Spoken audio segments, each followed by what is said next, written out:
আপনার একটা নির্দিষ্ট পরিমাণ ওজন থাকা দরকার।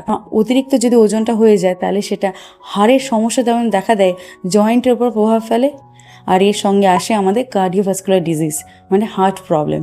আমি আগে বলেছি যে রোগ কখনো একা থাকে না, যেই বেশি দিন থেকে গেল অমনি নিজে বন্ধু বান্ধবদের ডেকে নিয়ে আসে। বুঝতে পারছেন তো কতটা সতর্ক হতে হবে?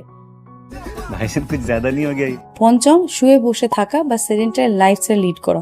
অনেক মহিলারা আছেন যারা বাড়িতে বেশ শুয়ে বসে দিন কাটান। হ্যাঁ, তারা বলবেন আমি তো জিম যাই, তারা সপ্তাহে 1-2 দিন হয়তো একটু ফিজিক্যাল অ্যাক্টিভিটি করলো, হার্ট ট্রেনিং করে এলো, কিন্তু বাকি সময়টা তারা শুয়ে বসে কাটাচ্ছে।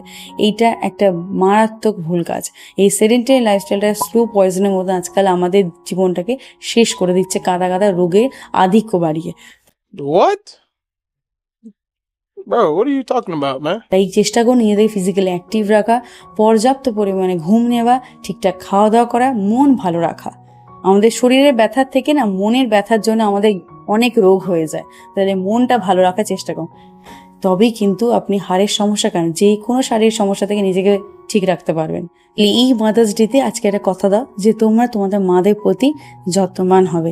তারা ঠিকঠাকভাবে খাচ্ছে কিনা, তাদের ওষুধপত্র ঠিকঠাক আছে কিনা, ঘুম হচ্ছে কিনা, তাদের মনটা ভালো আছে কিনা, পারলে সময় কাটাও।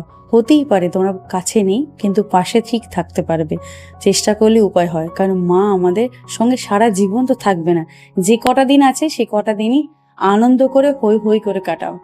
হতেই পারে 2-4 দিন বেশি বেঁচে গেল। আর ভিডিও দ্বারা যদি আপনার উপকৃত হন তাহলে ভিডিওটিকে শেয়ার করুন, চ্যানেলটিকে সাবস্ক্রাইব করুন। আর এরকম কন্টেন্ট আরো বেশি পেতে গেলে আমার সাথে জুড়ে থাকুন।